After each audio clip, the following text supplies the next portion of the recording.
Hello everybody. आज हम chapter 7 जो है कक्षा 10वीं की गणित का उसकी एक्सरसाइज 7.1 उसमें ये क्वेश्चन नंबर 8 दिया हुआ है।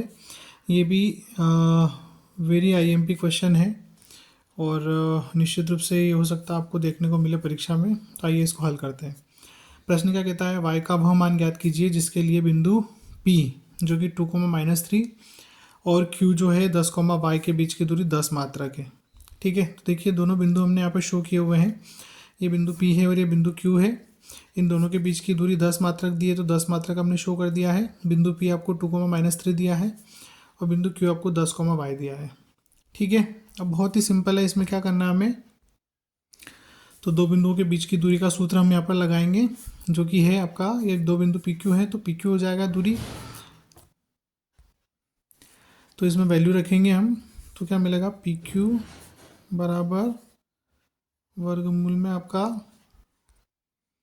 तो वैल्यू रखने पर क्या होगा, x2 मतलब 10 माइनस x1 मतलब 2, तो इसका स्क्वायर हो जाएगा। फिर प्लस तो प्लस y2 मतलब y और y1 मतलब है आपका -3, तो ये -3 और ये -3 मिलके +3 बन जाएगा स्क्वायर।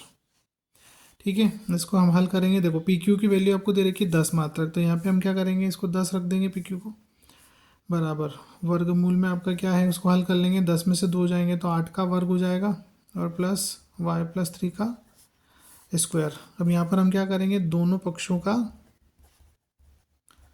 वर्ग कर देंगे। तो दोनों पक्षों का वर्ग करने पर, जब आप दोनों पक्षों का वर्ग करेंगे तो इधर तो वर्ग लग जाएगा और इधर ये वर्गमूल क्या होगा, वर्ग से हट जाएगा, है ना।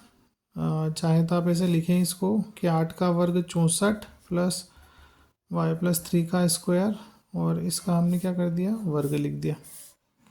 ठीक है, इस वर्ग से इस रूट को हम हटा सकते हैं। अब यहाँ 10 का वर्ग होगा 100 बराबर 64, यहाँ a+b का स्क्वायर लगाएंगे तो a का वर्ग प्लस b का वर्ग प्लस 2ab। ठीक है, तो 100 बराबर 64 प्लस y का स्क्वायर प्लस 9 प्लस 3 दूनी 6y हो गया। ठीक है, अब हम क्या करेंगे,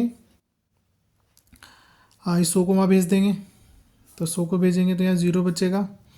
यहाँ 64 और 9 मिला के कितने हो जाएंगे, 73 प्लस y का स्क्वायर प्लस 6y और -100। तो 0 बराबर, अब देखिए ये y का वर्ग प्लस 6y और 100 में से 73 घटाएंगे तो आपके बचेंगे -27। तो ये बन गया आपका द्विघात समीकरण जो कि ये y² plus 6y -27 equal to 0। अब ये द्विघात समीकरण है तो इसको हल करने के लिए हम क्या करते हैं, हमारी जो गुणनखंड विधि है उसका उपयोग कर लेते हैं, क्योंकि यहाँ गुणनखंड हमें आसानी से पता चल रहे हैं। गुणा करने पर -27 चाहिए और जोड़ने घटाने पर +6 चाहिए। ऐसी दो संख्याएं सोचना है हमें, तो वो दो संख्या हमने सोच ली है कि एक संख्या हो जाएगी आपकी 9 और दूसरी संख्या हो जाएगी -3। ठीक है, 9 में से 3 घटेंगे तो +6 और 9 और -3 का गुणा करेंगे तो -27 बराबर 0। ये y, यहाँ पर y+9, y कॉमन निकाला हमने, यहाँ पे -3 कॉमन निकालेंगे तो y+9 इक्वल टू 0। फिर यहाँ y+9 फिर कॉमन आ रहा है इन दोनों में से, y-3 इक्वल टू 0। ठीक है, अब इसके आगे हम लेंगे कि यदि इन दोनों में से एक को 0 के बराबर लेंगे, तो यदि y+9 इक्वल टू 0 तो y इक्वल टू -9, या फिर अगर हम y-3 इक्वल टू 0 लेते हैं तो y इक्वल टू क्या आ जाएगा, 3 आ जाएगा।